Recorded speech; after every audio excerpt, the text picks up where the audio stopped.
సుమియా మరియు దయ యొక్క విత్తనాలు. పచ్చని చెట్లతో నిండిన ఒక చిన్న ప్రశాంత గ్రామంలో సుమియా అనే 12 ఏళ్ల అమ్మాయి ఉండేది. ఆమె చాలా చురుకైనది, సహాయకురాలు, ఎల్లప్పుడూ కొత్త విషయాలు తెలుసుకోవాలని ఆసక్తి కలిగినది. ప్రతి ఉదయం సుమియా తన అమ్మకు మొక్కలకు నీళ్లు పోయడంలో సహాయం చేసేది. ఒకరోజు పాఠశాలకు వెళుతూ సుమియా రోడ్డుపై ఒక చిన్న పక్షి నేలపై పడి ఉండటం చూసింది. దాని రెక్క గాయమైంది. ఆమె స్నేహితులు తొందరగా వెళ్ళిపోయారు. కాని సుమియా ఆగి పక్షిని జాగ్రత్తగా ఎత్తుకుని ఇంటికి తీసుకెళ్ళింది.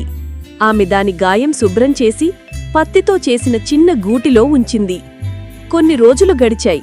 పక్షి మెల్లగా కోలుకుని మళ్లీ చిలకరించటం మొదలుపెట్టింది. సుమియా దాన్ని ఆకాశంలో విదిలిపెట్టింది, ముఖంలో ఆనందంతో నవ్వుతూ.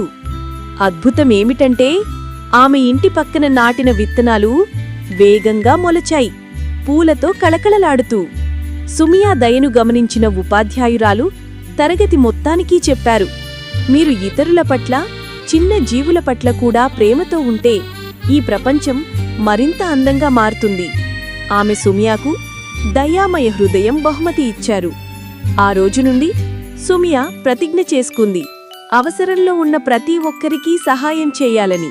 అది మనుషులైనా, జంతువులైనా, మొక్కలైనా సరే. ఆమె దయ ఆ గ్రామమంతా విరజిమ్మింది, వాన తర్వాత వెలుగులా. నీతి: దయ ఎప్పుడూ తిరిగి వస్తుంది, కొన్నిసార్లు నవ్వుగా, కొన్నిసార్లు పువ్వులా. మా ఛానల్ చూసినందుకు ధన్యవాదాలు. దయచేసి లైక్ చేయండి, షేర్ చేయండి మరియు సబ్స్క్రైబ్ చేయండి.